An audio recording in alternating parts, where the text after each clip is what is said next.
السلام عليكم ورحمة الله وبركاته. اهلا بكم في قناة كروشيه يوتيوب مع سهام البنهاوي. النهاردة هنعمل كارديجان زي ما احنا شايفين كده، شكله جميل جدا وبسيط وسهل. الكارديجان اللي احنا هنعمله النهاردة لمقاس لارج، وهنوضح باقي المقاسات من اول سمول لحد 3 اكس لارج بعدد الغرز وبالسنتيمترات للي هيشتغل بادوات مختلفة. الادوات اللي احنا هنشتغل بيها النهاردة، هنشتغل بخيط برنسيس سوفتي وإبرة رقم 5. إبرة رقم 5. أنا عندي مقاس سمول، هنشتغل 96 سلسلة زائد عمود، يبقى المجموع عفوا هيبقى عندي 97 عمود، هيبقى عندي 16 زهرة. أنا عندي الغرز من مضاعفات العدد 6. عندي مقاس ميديم، هنشتغل 102 سلسلة زائد عمود، هيبقى عندي 103 عمود في السطر العواميد، هيبقى عندي 17 زهرة. مقاس لارج هنعمل 108 سلسلة زائد عمود، يبقى عندي 109 عمود. احنا هنشتغل 3 قطع، قطعة في الظهر وقطعتين في الأمام، هيبقى عندي 18 زهرة في الظهر. مقاس اكس لارج هنشتغل 114 سلسلة زائد عمود، يعني 115 عمود الناتج النهائي للظهر، القطعة اللي في الظهر، هيبقى عندي 19 زهرة. طبعا كل ما نرتفع مقاس بنزود زهرة زي ما احنا شايفين كده، 16 زهرة، 17، 18، 19. كل ما نرتفع مقاس بنزود زهرة في الظهر. يبقى زي ما احنا شايفين كده، احنا هنشتغل 3 قطع، قطعة في الظهر اللي هي المقاسات اللي انا وضحتها لكم، وعندي قطعتين في الامام. انا عندي مقاس لارج قلنا هنشتغل 18 زهرة. عندي في الامام، عندي الجزء اللي على الشمال هنشتغل 8 زهرات، الجزء اللي على اليمين برضو هنشتغل 8 زهرات، يبقى القطعتين الاماميتين 8 زهرات و8 زهرات، وفي الظهر 18 زهرة.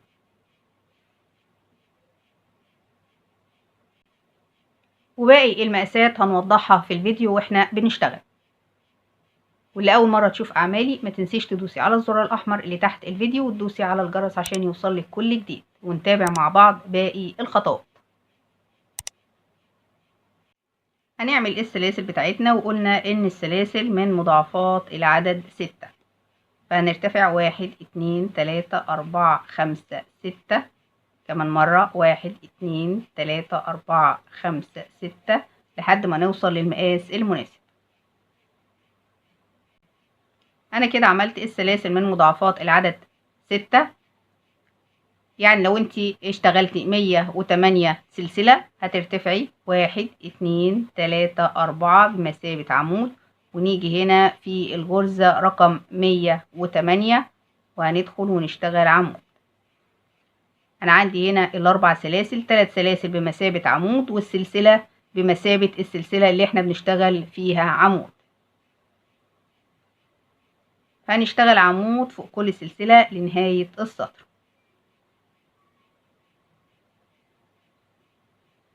بالشكل ده، عمود في كل سلسلة. هنلف الخيط على الإبرة وندخل في الحلقة ونسحب الخيط، يبقى معايا 3 حلقات على الإبرة، أخرج من حلقتين في حلقتين. كمان مرة هدخل في الحلقة واسحب الخيط، يبقى معايا 3 حلقات على إبرة، أخرج من حلقتين في حلقتين، وأكرر لنهاية السطر. وصلت لنهاية السطر وآخر غرزة، آخر غرزة عمود هدخل في آخر سلسلة وأخرج من حلقتين في حلقتين، وبنعد الغرز بتاعتنا بيطلعوا 109 عمود بلف، يبقى 108 من مضاعفات العدد 6 و1 يبقى 109 عمود بلف.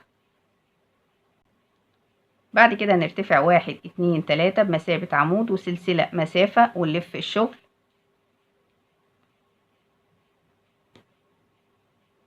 ونسيب غرزة وندخل في اللي بعدها وناخد عمود، سلسلة ونسيب غرزة وندخل في اللي بعدها عمود، سلسلة ونسيب غرزة وندخل في اللي بعدها عمود لنهاية السطر. وصلت لنهاية السطر وفاضل عندي اخر غرزتين، اشتغل سلسلة واسيب عمود وادخل في اللي بعدها واخد عمود بالشكل ده. بعد كده هنرتفع 1 2 3 بمثابة عمود ونلف الشغل، وهنيجي هنا في الفراغ وناخد عمود.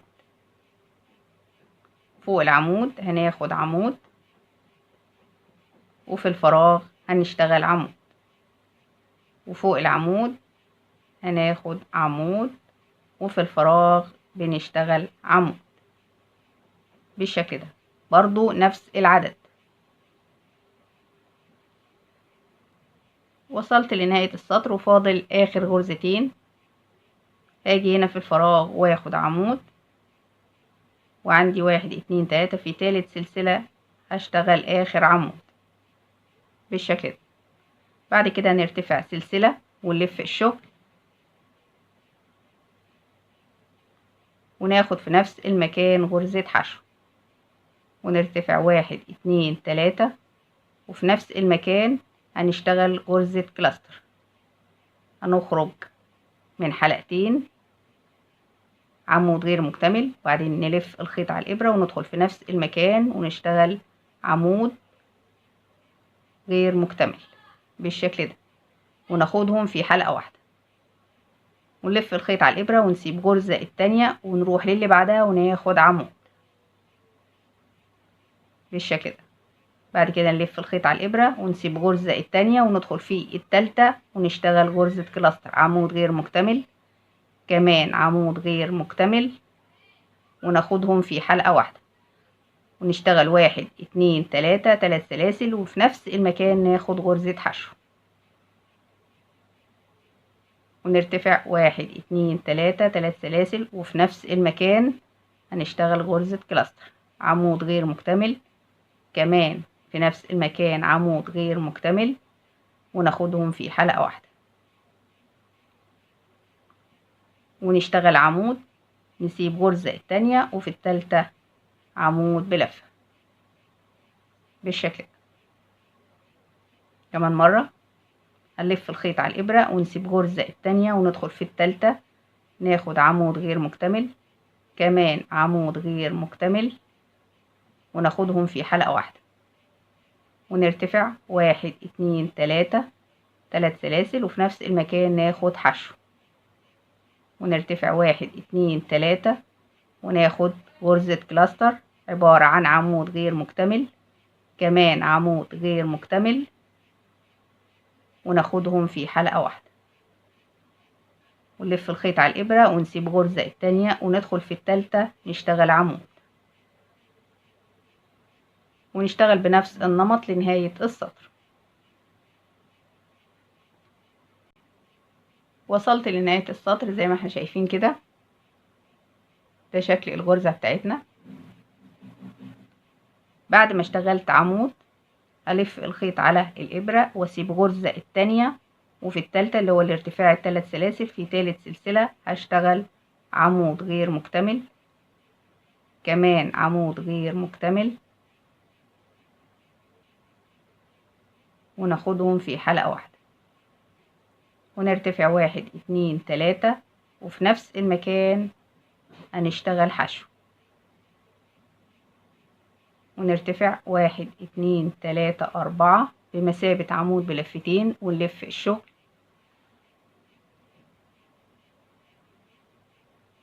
وهنلف الخيط على الإبرة بالشكل ده. عندي هنا فوق العمود هدخل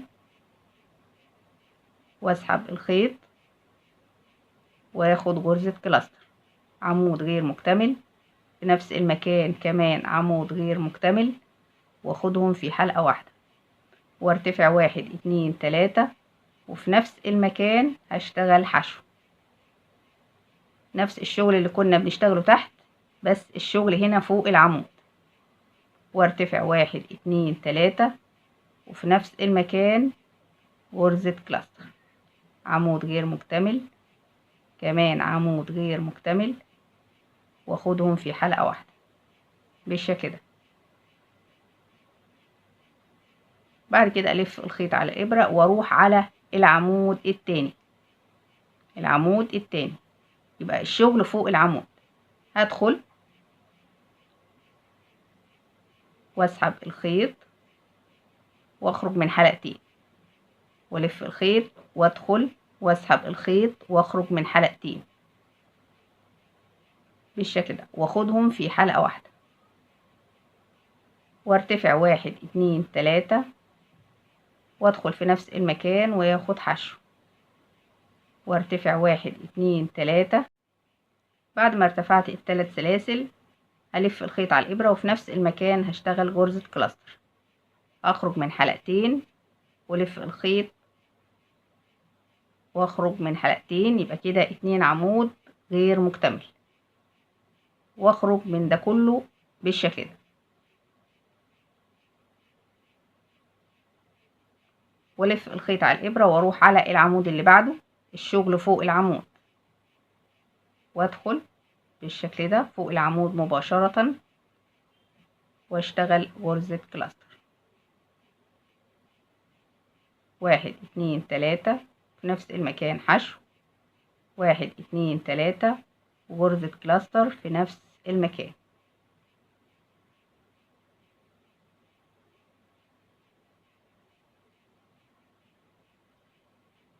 واكرر عندي هنا فوق العمود، ادخل فوق العمود مباشرة واخرج من حلقتين،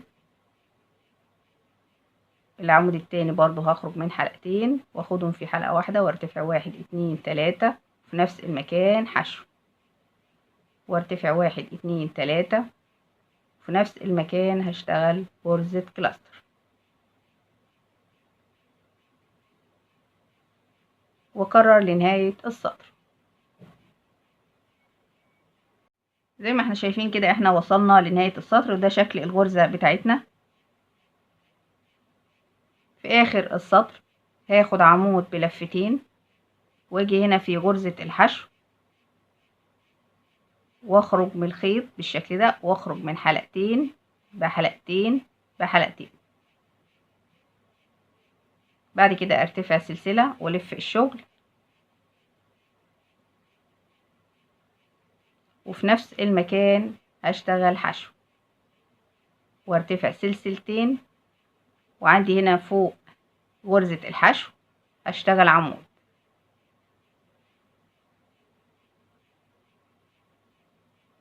بعد العمود سلسلتين، وعندي هنا في الفراغ هاخد حشو، بعد كده سلسلتين عمود في غرزة الحشو، سلسلتين وحشو في الفراغ، سلسلتين وعمود جوه الحشو، سلسلتين وحشو في الفراغ لنهاية السطر.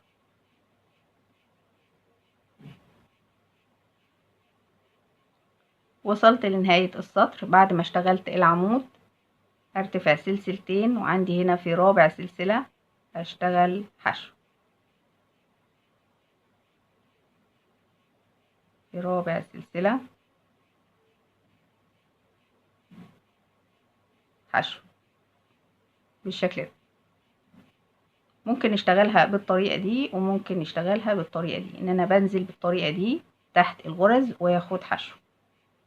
قدامك الطريقتين اللي تريحك اشتغلي بيها. بعد كده هرتفع 1 2 3 بمثابة عمود والف الشغل، وعندي هنا في السلسلتين هشتغل عمود كمان عمود، عندي فوق العمود هشتغل عمود، السلسلتين هشتغل 2 عمود، فوق الحشو هشتغل عمود، وهكذا. يبقى فوق كل غرزة عمود، فوق السلسلتين 2 عمود، وفوق العمود عمود، السلسلتين برضو 2 عمود، وعندي هنا الحشو عمود. في نهاية السطر هيبقى نفس العدد اللي احنا ابتدينا بيه. وصلنا لنهاية السطر زي ما احنا شايفين كده.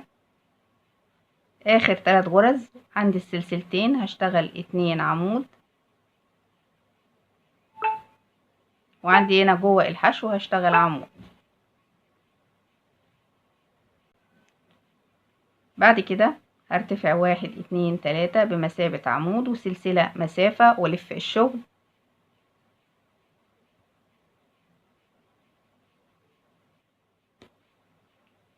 يبقى 4 سلاسل، 3 سلاسل بمثابة عمود وسلسلة مسافة، واسيب غرزة وادخل في اللي بعدها اشتغل عمود، سلسلة واسيب غرزة وادخل في اللي بعدها عمود، سلسلة واسيب غرزة وادخل في اللي بعدها عمود، واكرر لنهاية السطر.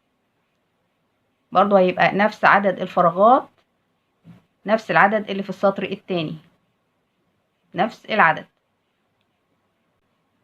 زي ما احنا شايفين كده احنا خلصنا سطر العمود سلسلة، وبعد كده عملنا سطر العواميد، نفس الخطوات اللي احنا عملناها في اول 3 سطور، سطر عواميد وبعد كده سطر عمود سلسلة عمود بعد كده سطر عواميد. برضو كررنا السطور اللي هي الاول والتاني والتالت، كررناهم. بعد كده هنشتغل شغل الظهور. انا عندي في الظهر في مقاس لارج هيبقى عندي 18 زهرة، 18 زهرة في الظهر، فاحنا بنعد الشغل بتاعنا. بعد كده هنرتفع سلسلة ونلف الشغل،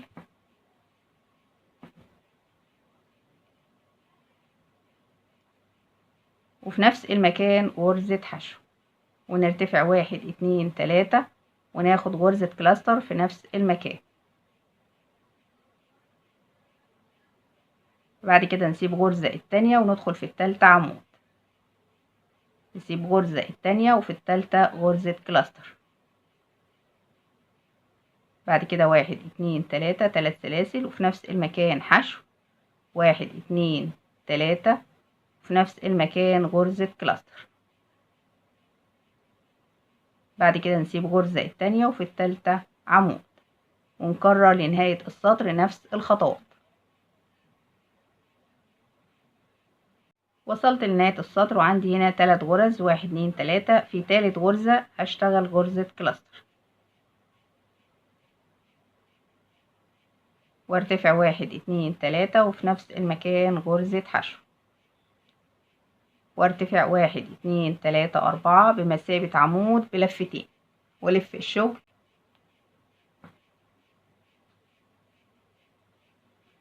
وعندي هنا فوق العمود هشتغل غرزة كلاستر، وارتفع 1 2 3 وفي نفس المكان غرزة حشو. نفس الشغل اللي اشتغلناه تحت بس بيبقى فوق العمود نفسه، وارتفع 1 2 3 واشتغل كلاستر في نفس المكان،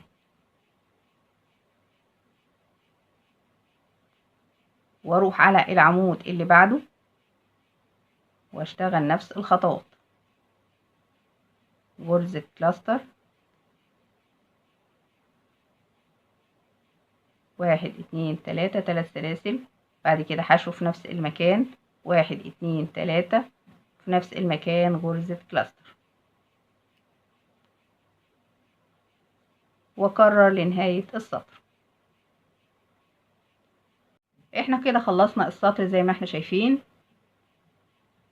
اخر حاجة غرزة الكلاستر، بعد كده هناخد عمود بلفتين ونيجي هنا في غرزة الحشو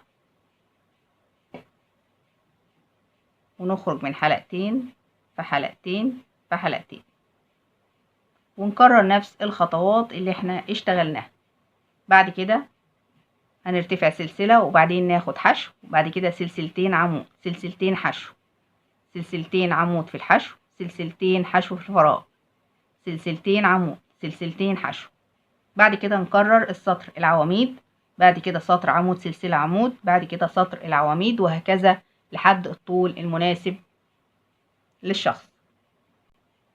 انا كده خلصت الظهر واشتغلت صف من الظهور. ادي 1 2 3 4 5 6 7 8 9، 9 صفوف من الظهور زي ما احنا شايفين.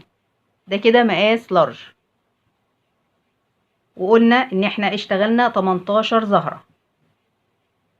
1 2 3 4 5 6 7 8 9 10 11 12 13 14 15 16 17 18. كده 18 زهرة.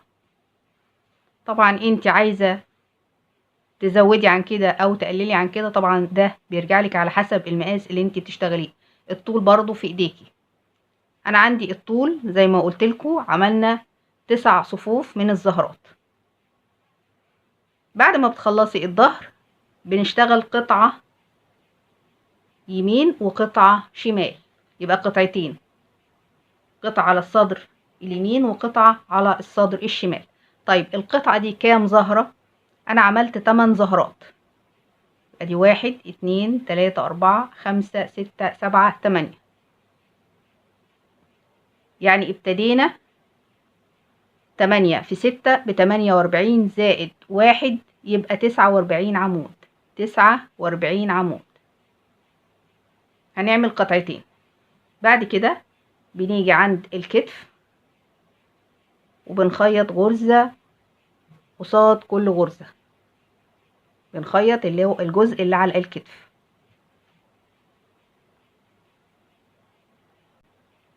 نفس الكلام الناحية التانية. يبقى بنعمل قطعتين زي ما قلت لكم، قطعة ناحية الشمال وقطعة ناحية اليمين.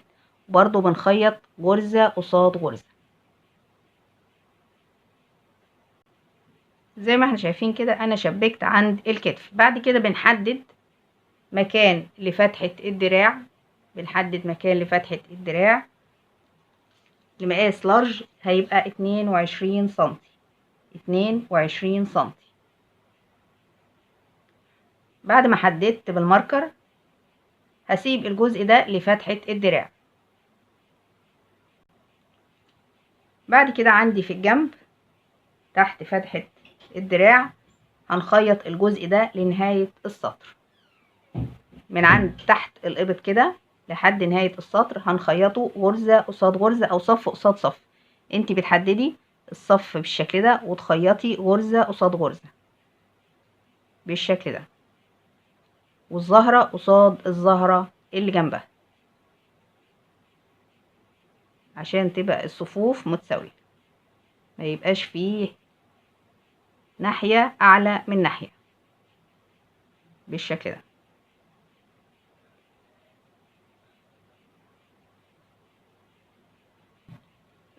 دلوقتي هنوضح باقي المقاسات. أنا عندي سمول، طول حردة الكم 18 سنتي. سمول سمول وميديوم ولارج واكس لارج واتنين اكس لارج وتلاتة اكس لارج.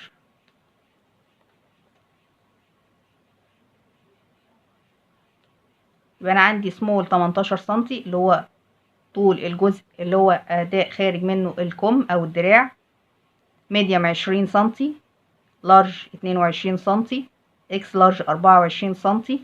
2 اكس هيبقى 26 سنتي. 3 اكس لارج 29 سنتي. من 29 ل 30 سنتي اللي هو الجزء اللي خارج منه الدراع. طيب عندي الجزء الفراغ اللي ورا في الظهر. انا عندي هنا قطعتين، قطعة شمال وقطعة يمين. عندي الجزء اللي احنا هنسيبه ده من 11 سنتي ل 13 سنتي، وده طبعا ده في ايديكي. عايزة توسعي عن كده طبعا ده بيرجع لك انت. عندي هنا الكارديجان بمقاس سمول هيبقى 63 سنتي. الجزء اللي في الظهر 63 سنتي. عندي ميديوم 67 سنتي. الجزء اللي هو اللي في الظهر القطعة الكبيرة. لارج هيبقى 72 سنتي. اكس لارج 74 سنتي. 2 اكس لارج 79 سنتي. 3 اكس لارج 82 سنتي. دي كده المقاسات بالسنتيمتر. في حاجة كمان، انا عندي طول القطعة قد ايه. انا عندي طول القطعة سمول هيبقى 56 سنتي. ميديوم 66 سنتي. لارج 66 سنتي، اكس لارج هيبقى 74 سنتي، 2 اكس 74 سنتي، 3 اكس هيبقى 74 سنتي. طبعا الطول زي ما قلت لك الطول في ايديكي، انت عايزه تطولي عن كده او تقصري عن كده طبعا ده بيرجع لك. زي ما احنا شايفين كده انا خيطت عند الكتف غرزه قصاد غرزه، والناحيه التانية نفس الكلام، غرزه قصاد غرزه، وحددت مكان لفتحه الدراع، وتحت فتحه الدراع خيطت غرزه قصاد غرزه زي ما وضحت لكم بالشكل ده. طبعا هنعمل غرز حشو حوالين فتحة الرقبة. انا عندي هنا حوالين فتحة الدراع عملت سطور من الحشو.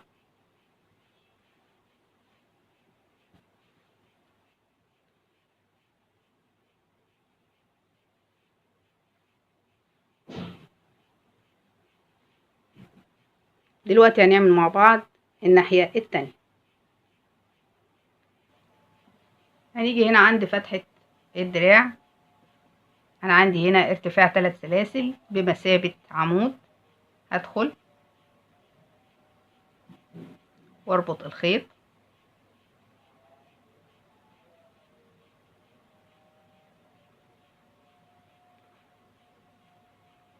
واخد سلسلة، وفي نفس المكان غرزة حشو، كمان غرزة حشو، يبقى كده 2 غرزة حشو. عندي اللي فوق وبرضو عمود هاخد 2 حشو، عندي هنا غرزة حشو هاخد حشو، عندي هنا الاربع سلاسل هاخد 3 حشو، 1 2 3، هنا حشو هاخد حشو واحدة، عندي هنا عمود هاخد 2 حشو، عمود برضو 2 حشو، عمود 2 حشو، عندي هنا حشو هاخد حشو واحدة، عندي هنا 4 سلاسل هاخد 3 حشو، عندي هنا حشو واحدة هاخد حشو، هنا عمود هاخد 2 حشو، وهكذا لنهاية السطر.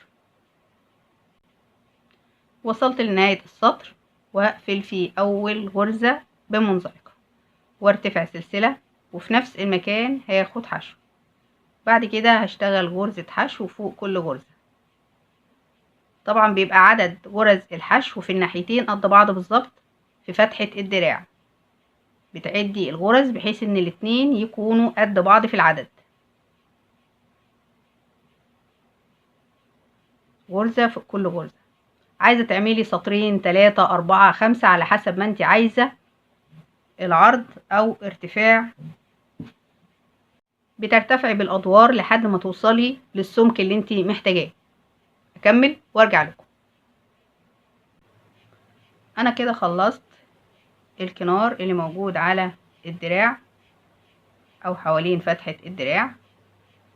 دلوقتي بننظف الخيوط من داخل الكارديجان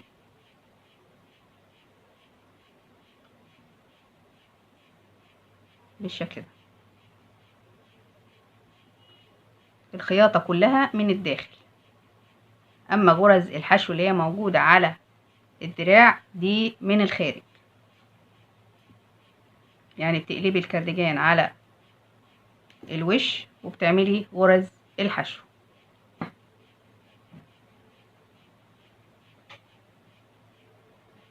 نفس الكلام الشغل اللي موجود على الرقبة من غرز الحشو، نفس الخطوات. عندي هنا في الاربع سلاسل او العمود بلفتين هنشتغل 3 غرز حشو، عندي هنا في العمود هنشتغل 2 حشو، برضو عمود 2 حشو، عمود 2 حشو، وهنشتغل حشو فوق كل غرزة داير ما يدور. وهنيجي هنا عند الحشو اللي هي حشو سلسلتين عمود، عندي هنا الحشو هنشتغل فيه غرزة حشو واحدة، الاربع سلاسل 3 غرز حشو، عندي هنا برضو في غرزة حشو هيبقى غرزة حشو، العمود هيبقى 2 حشو 2 حشو 2 حشو، وهكذا. اكمل وارجع لكم. وبكده الكارديجان بيكون خلص معانا، واتمنى يكون الفيديو عجبكم. لاول مره تشوف اعمالي ما تنسيش تدوسي على الزر الاحمر اللي تحت الفيديو وتدوسي على الجرس عشان يوصلك كل جديد. اشوفكم على خير، مع السلامه.